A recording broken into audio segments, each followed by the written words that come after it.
current electricity.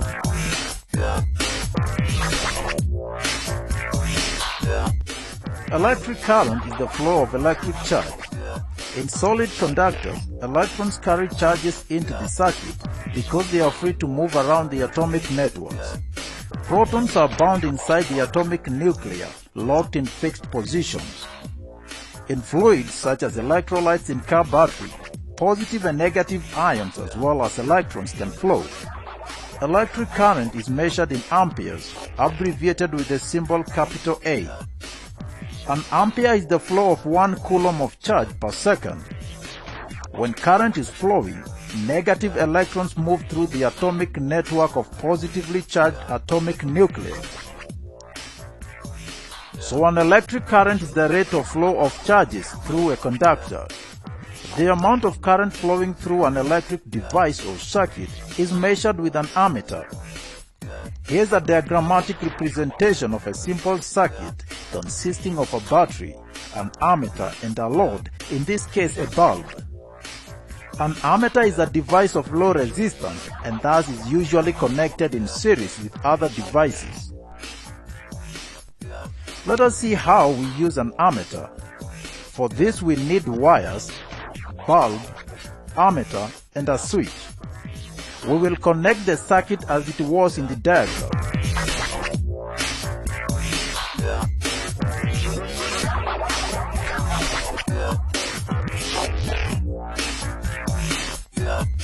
Now that the circuit is connected, we will switch it on. You see the bulb glows. That means current is flowing, and the ammeter reads 0.3 ampere. The unit of current is ampere, named after French scientist Henri-Marie Ampère. Now we will connect 4 dry cells instead of 2 and see what happens. You see that the bulb is brighter and the reading on the ammeter is 5 amperes. So there is an increase from the previous reading. Notice also that the dry cells are connected in series to make a battery.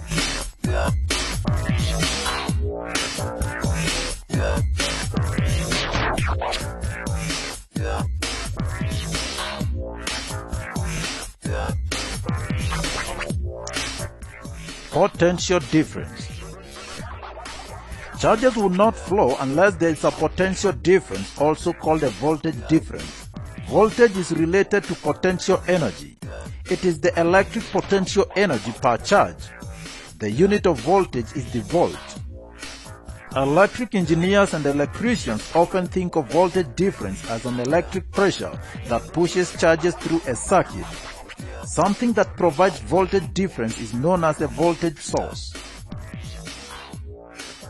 Batteries and generators are capable of maintaining a continuous flow of electrons. In a battery, a chemical reaction releases electrical energy. The electrical potential energy produced is available at the terminals of the battery. The voltage provides electric pressure to move charges between the terminals in a circuit. There is often confusion between charge flow through a circuit and voltage being impressed across a circuit. Charges flow through a circuit because of voltage across the circuit. We do not say that voltage flow through a circuit. Voltage don't go anywhere. It's the charges that move. Voltage causes current.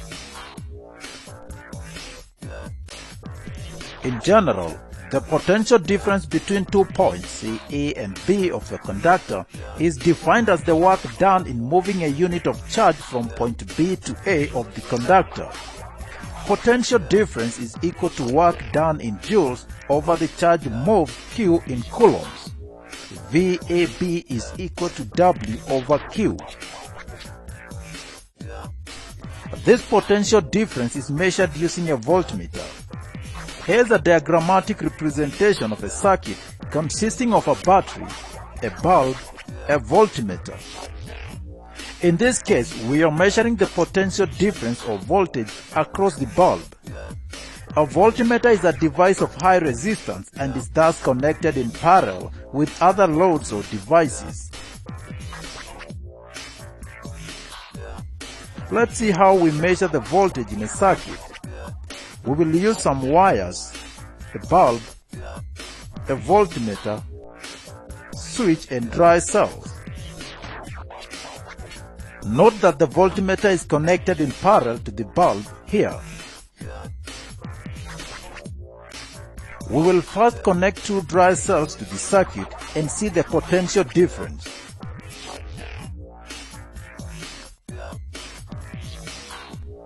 The voltmeter reads 1.9 volts. Now connect the three cells. The bulb glows brighter and the voltmeter reads 2.6 volts, which is higher than the previous reading. So the potential difference increases when we add the batteries. In other words, the amount of current flowing through 2 points in a circuit depends on the potential difference applied between the 2 points in the circuit.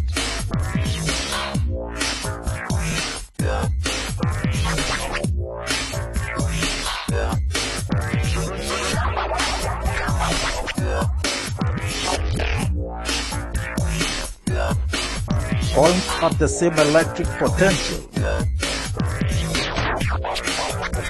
The two voltmeters V1 and V2 on your screen indicate the same reading.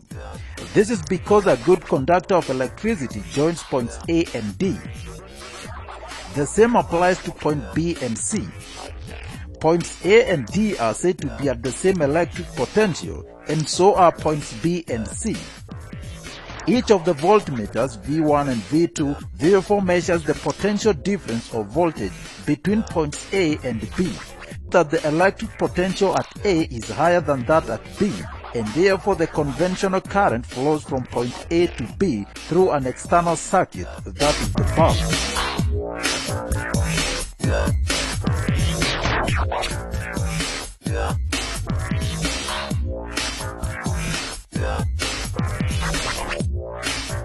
Current and voltage in series arrangement.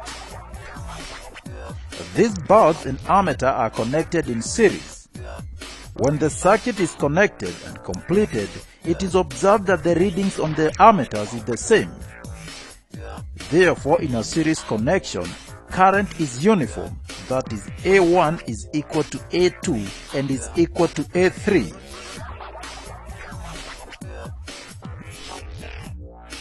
Now we want to measure the potential difference across each of the bulbs. Notice that the voltmeter is connected in parallel to each of the bulbs. When the circuit is complete, it is noted that the voltage across each of the bulbs is different. However, the total voltage drop across the bulbs, that is V1 plus V2 plus V3, will be equal to the total voltage V4 across the terminals of the battery.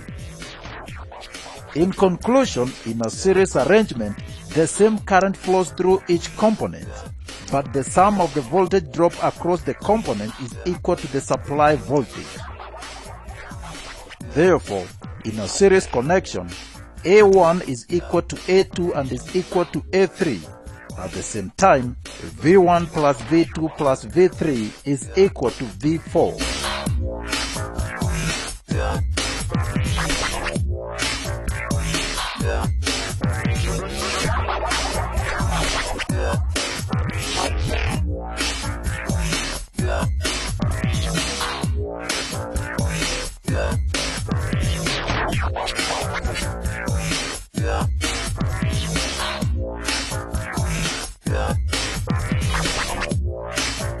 Current and voltage in parallel connections.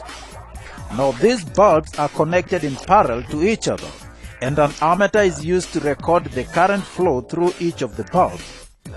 When the circuit is complete, it is noted that the ammeters record different readings.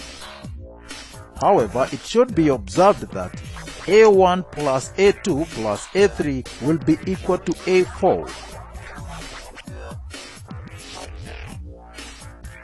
When we take the voltage across each of the bulbs, it will be noted that the voltage reading on all the voltmeters is equal.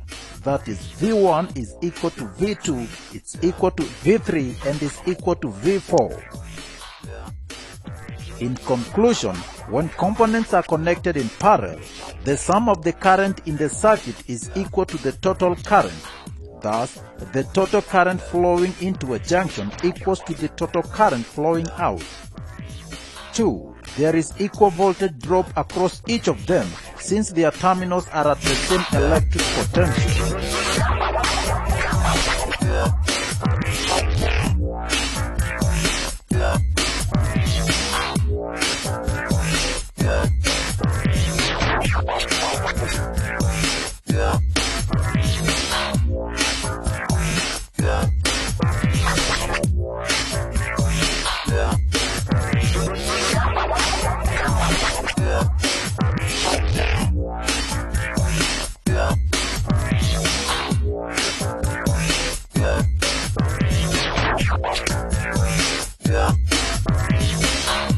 Ohm's law.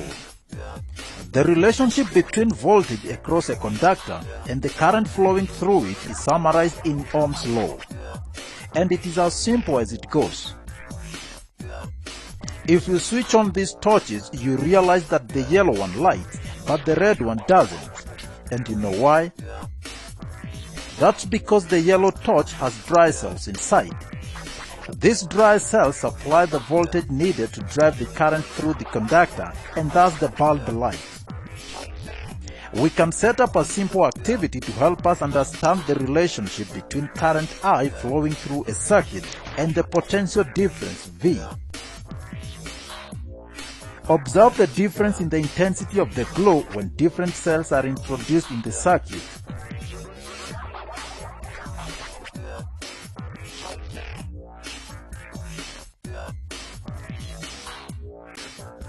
You see that the intensity increases as the number of cells increase. So the larger the voltage, the larger the current.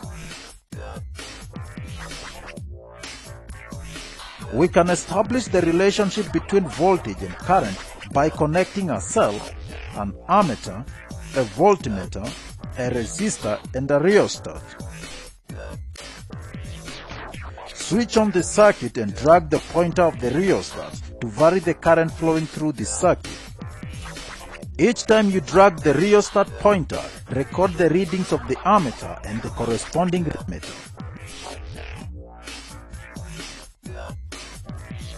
Once you have a couple of ammeter voltmeter readings, plot a graph of voltage against current. The graph obtained is a straight line that passes through the origin. Voltage is therefore directly proportional to current. The gradient of the graph, that is change in voltage over change in current, is a constant. The constant is called resistance of the wire used. Thus, resistance R is equal to voltage V over current I. The SI unit of resistance is the ohm. This observation is known as Ohm's law, which states that the current flowing through a conductor is directly proportional to the potential difference across it, provided temperature and other physical conditions are kept constant.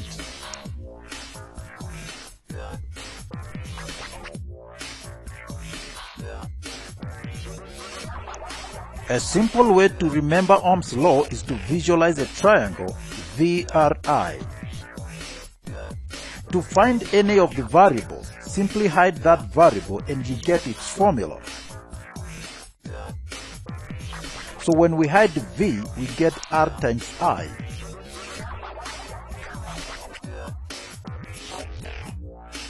Similarly, if we hide R, we get R is equal to V over I. And if I is hidden, we get I is equal to V over R. Electrical resistance. So the amount of charge that flows in a circuit depends on the voltage provided by the voltage source. The current also depends on the resistance that a conductor offers to the flow of charge, the electrical resistance. Electrical resistance is the opposition offered by a conductor to the flow of electric current. It occurs when a charge flowing through a conductor has its movement impeded by collisions with the atoms and impurities in the conductor. These collisions scatter the charges, leading to the loss of their momentum and energy in form of heat. A material with high conductance has very low electrical resistance, like copper.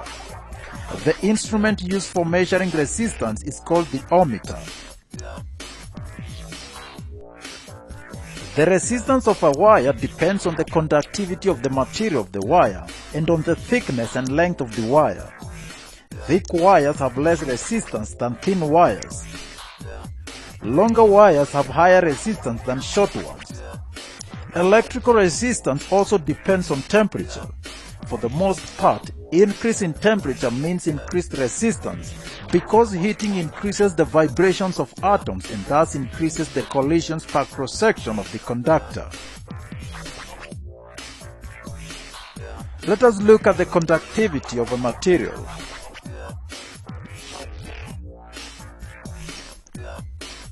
Experiments show that resistance R of a uniform conductor of given material is directly proportional to its length. That is, R is proportional to L. Therefore, resistance R is equal to constant times length. That is equation 1. So for a given conductor, R over L is equal to a constant. As the length of a conductor increases, so does the resistance. The resistance of a wire is inversely proportional to its cross-section area, A. Thus, R is proportional to 1 over A. A conductor with a larger cross-section area has many free electrons for conduction and hence better conductivity. From the foregoing, resistance times cross-section area is equal to a constant. Equation 2. For a given conductor, therefore, Ra is equal to a constant. Note that if the conductor has a circular cross-section, A is equal to pi r squared, where r is the radius of the wire. But then r is equal to d over 2, where d is the diameter of the wire, and therefore A is equal to pi d squared over 4. Hence, rd squared is equal to a constant. Combining equation 1 and 2 for a conductor with uniform cross-section area, resistance is equal to a constant times length over area. That is, R is equal to rho times L over A, where rho is constant and is the resistivity of the material. Hence, rho is equal to AR over L. The resistivity of a material is numerically equal to the resistance of a sample of the material of unit length and unit cross-section area at a certain temperature. The unit of rho is the ohmmeter. The resistivity of a material is dependent on temperature. For metal conductors, it increases with increase in temperature, while semiconductors, it decreases with increase in temperature. Note that it is helpful to express all the lengths in meters so as to obtain resistivity in ohm-meter units.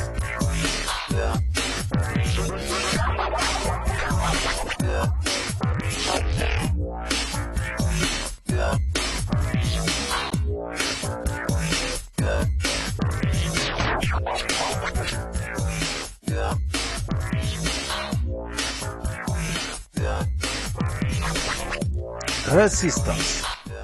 A resistor is a material which offers resistance to the flow of current. Resistors are broadly classified as fixed or variable resistors. A fixed resistor can be a wire like nichrome or a carbon resistor. Its resistance is fixed as the name suggests. A variable resistor have varied ranges of resistance. They include rheostats, potentiometers, and thermistors. This is a rheostat. It has 3 connections here, here, and here. It has a sliding contact connected to the first connection. It consists of a long coil of wire. The length of the wire between here and here is 0 and hence no resistance. When you move the sliding contact, you are basically increasing the length of the conductor and hence the resistance. This is a simple circuit that has 3 batteries in series, a switch, a rheostat, ammeter, and a bulb. Now we use the rheostat as a variable resistor. The switch is closed In this position, resistance is 0, current is maximum, and the bulb lights very bright. As I slide the contact, resistance increases, current goes down, and the bulb glows dim.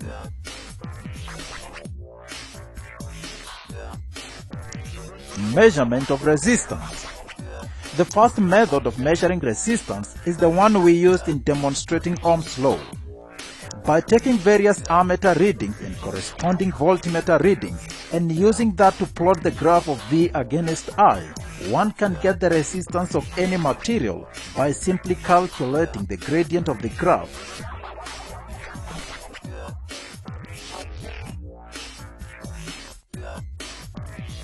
The Wheatstone bridge method. The Wheatstone bridge is an arrangement for measuring unknown resistance. It consists of 4 resistors of resistance P, Q, R, and S connected together to form a quadrilateral or a bridge A, B, C, D. The pair of opposite junctions B and D is connected through a galvanometer, and the other pair of opposite junctions A and C is connected through a battery and a switch. If the resistances of the 3 resistors in the bridge are known, then the bridge can be used to calculate the resistance of the 4th resistor. Let us see how a Wheatstone bridge is used to calculate resistance.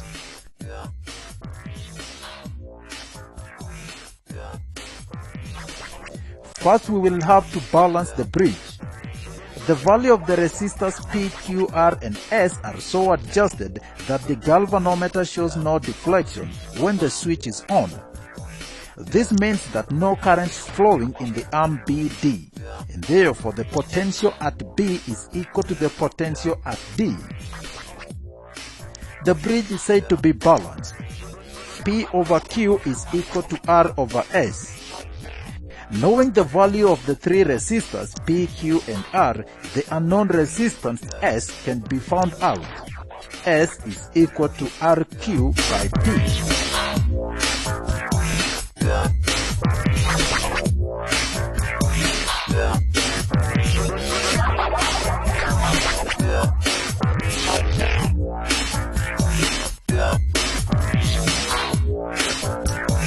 The meter bridge method. A meter bridge works on the same principle of the Wheatstone bridge. It consists of 1 meter long wire of constantan or manganese which is mounted on a wooden board. This wire has a uniform cross-section throughout its length. The meter bridge is mostly used to calculate the resistance of a given resistor to determine unknown resistance. The meter bridge is connected to the unknown resistance S and also to a variable resistor as shown on the diagram. A jockey at one end of the galvanometer is made to slide on the meter bridge wire. With this jockey, we search for a point on the bridge which corresponds to a null point. A null point is a point where the galvanometer shows no deflection and the bridge is balanced. When the bridge is balanced, the ratio of the resistance of wire AB to the resistance of the wire BC will be equal to the ratio of the resistance R to that of S. That is, P by Q is equal to R by S, or S is equal to QR by P. If rho is the resistivity and alpha the area of cross-section of the meter bridge wire, then S is equal to rho into 100 minus L by alpha, and P is equal to lambda L by alpha. Therefore, by knowing the balancing length L and the known resistance R, we can calculate the unknown resistance S.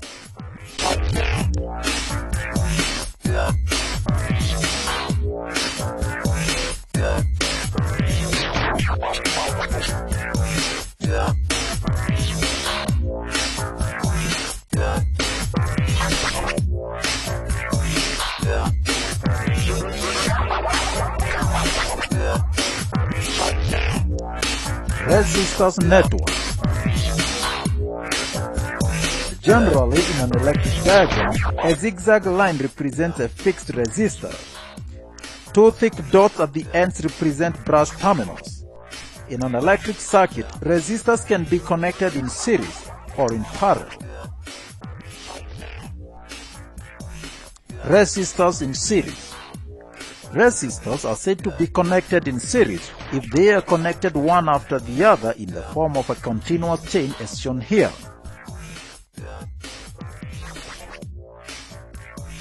Let us now calculate the effective resistance of the circuit. Consider three resistors R1, R2 and R3 connected to a battery through an ammeter. Observe the multimeter reading when it's used to measure the potential difference across R1, R2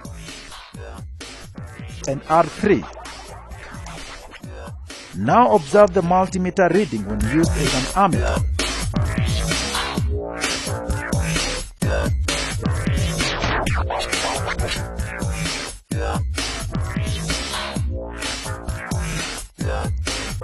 You observe that the current flowing through R1, R2 and R3 is the same, and that the potential difference V1, V2 and V3 across R1, R2 and R3 are different. Let V1, V2 and V3 be the potential drop across R1, R2 and R3 respectively. Under ideal conditions, potential drop across resistors is equal to the sum of individual drop in potentials, that is, V is equal to V1 plus V2 plus V3, where V is the total potential drop. Now let us calculate the effective resistance using Ohm's law. Ohm's law states that R is equal to V over I. In a series circuit, the potential drop across each resistor varies. Hence, we calculate the potential drop V1, V2 and V3 across the resistors R1, R2 and R3. The total potential V is equal to V1 plus V2 plus V3, but V is equal to IR. Therefore, IR is equal to IR1 plus IR2 plus IR3. R is equal to R1 plus R2 plus R3.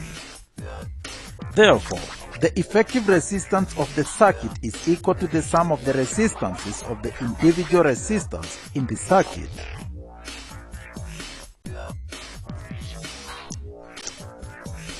Potential divider. Resistors connected in series can be used as a potential divider or a voltage divider. Consider two resistors connected in series with a battery of negligible internal resistance, as shown here. Such an arrangement is called a potential divider and is used in most of the electronic circuits. For the normal working of a transistor as an amplifier or as an oscillator, we may require a voltage less than the voltage of the battery in the circuit. In such cases, we make use of this voltage divider circuit. Let us see how the voltage is divided. The current flowing through the circuit is given by I is equal to V over R1 plus R2. The potential difference across resistor R1 is V1 and that across R2 is V2. V1 is equal to IR1, which is equal to V over R1 plus R2 times R1, equation 1. V2 is equal to IR2, which is equal to V over R1 plus R2 times R2, equation 2. Therefore, V1 over V2 is equal to IR1 over IR2, which is equal to R1 over R2, equation 3. The equation 3 shows that the potential difference across a resistor is directly proportional to the resistance. That is, if R2 is smaller compared to R1, then the potential difference across R2 will be small.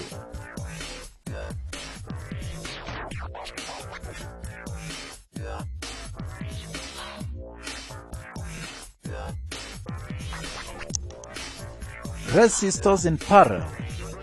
Resistors are said to be connected in parallel if they have a common positive terminal and a negative terminal as shown here. Let us calculate the effective resistance of the circuit. Consider three resistors R1, R2 and R3 connected such that the resistors have common positive and negative terminals as shown here. The resistors are connected to a cell through an ammeter. Observe the multimeter reading when used to measure potential difference across R1, R2 and R3. Now observe the multimeter reading when used as an ammeter.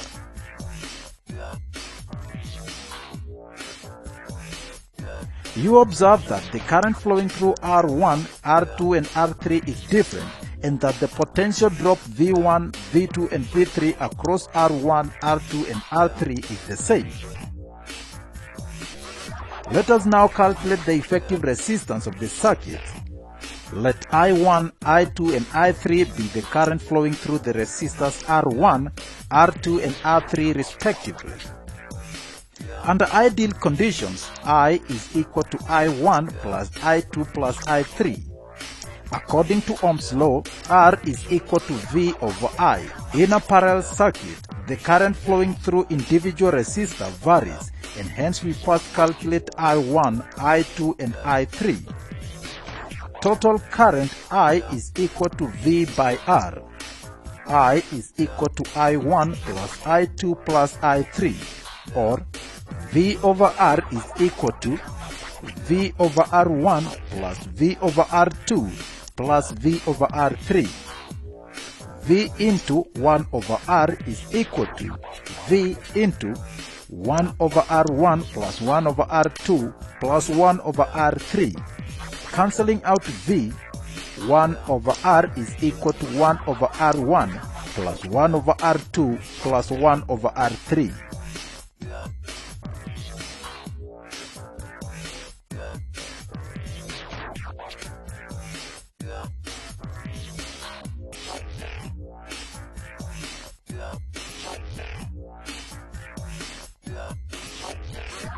Consider two resistors R1 and R2 connected in parallel as shown here. The potential difference across each resistor is the same. V is equal to I1 R1 and it's equal to I2 R2. Total current I is equal to I1 plus I2. The potential difference across the parallel combination of R1 and R2 is also V. The effective resistance R1 and R2 connected in parallel is Rp. 1 over Rp is equal to 1 over R1 plus 1 over R2.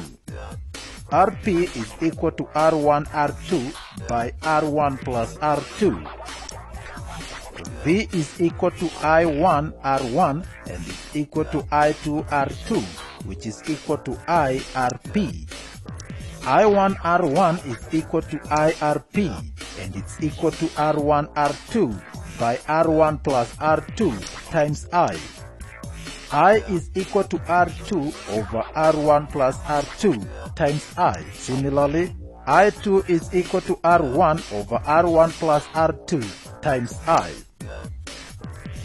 That is, current through one branch is equal to resistance of the other branch into the total current divided by the total resistance. This is called current division law.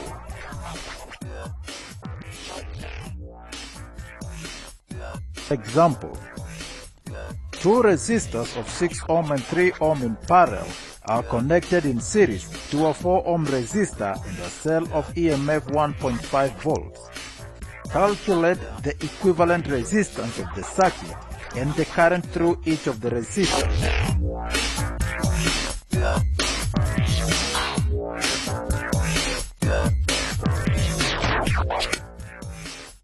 In the solution, resistance of AB is equal to 6 times 3 over 6 plus 3, which gives us 2 because the two resistors are connected in parallel. Now we shall have the combined resistance, which gave us 2, is connected in series to the 4 ohm resistor, and therefore the equivalent resistance is 2 plus 4, which gives us 6 ohms.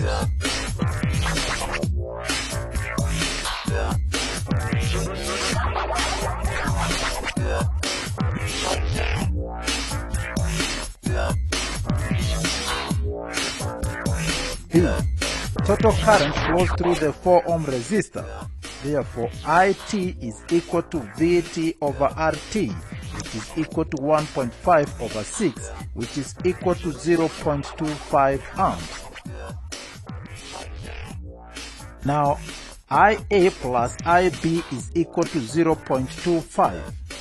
Using the current divider law, IA is equal to RB over RA plus RB times I, which is equal to 3 over 9 times 0.25, which gives us 0.83 amperes. Similarly, IB is equal to RA over RA plus RB times I, which is equal to 6 over 9 times 0.25, which gives us 0.167 amperes.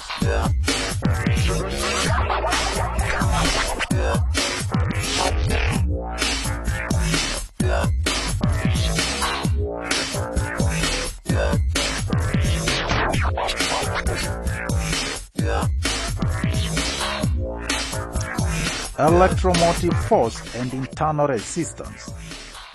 We saw in Form 1 that when unlike charged particles are separated, a potential difference is created. Electromotive force is the potential difference measured in volts. The symbols commonly used for electromotive force are E or V.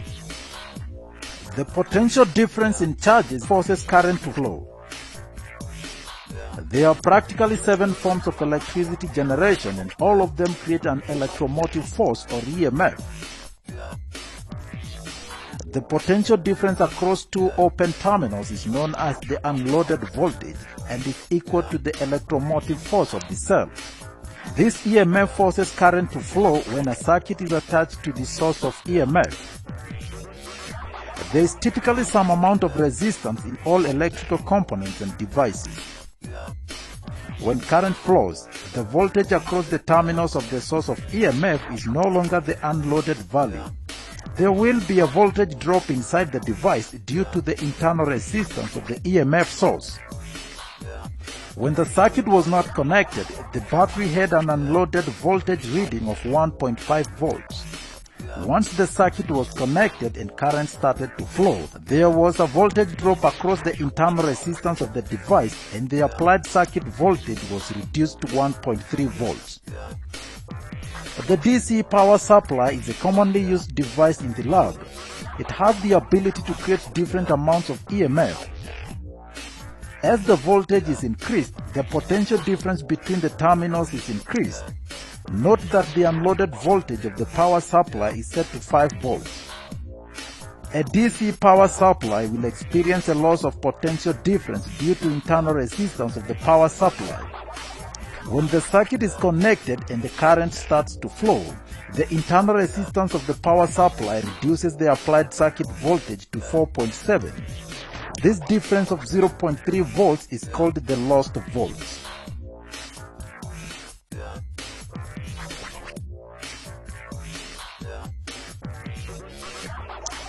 Relationship between EMF and internal resistance. If a resistor R is connected in series with a cell as shown on your screen, the internal resistance of the cell R is considered to be connected in series with the external resistor R. The current flowing in the circuit is therefore given by the equation: current is equal to the EMF over the total resistance. I is equal to E over R plus R, where E is the EMF of the cell. Thus, E is equal to I into R plus R, which is equal to IR plus IR, which is equal to V plus IR. IR is the voltage drop across the external resistor R, while IR is the voltage drop across the internal resistance. The voltage across the external resistor is called the terminal voltage, while the potential difference drop across the internal resistance is called the lost voltage.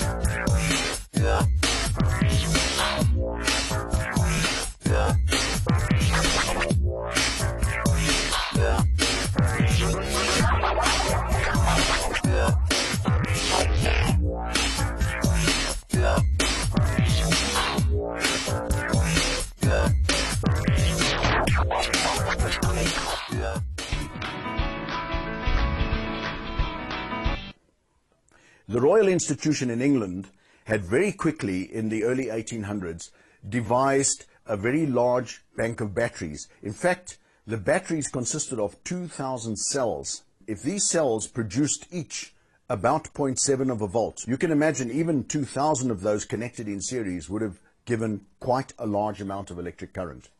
Michael Faraday started experimenting with this new form of energy. And it wasn't long, as one can imagine, before all sorts of discoveries were made.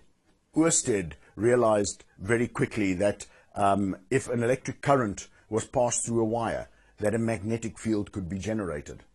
Michael Faraday realized that if you took one piece of wire and you laid it parallel with another, passing current through one of the wires, induced by not physical connection but by electromagnetic connection, induced a voltage in the wire lying parallel to the first one.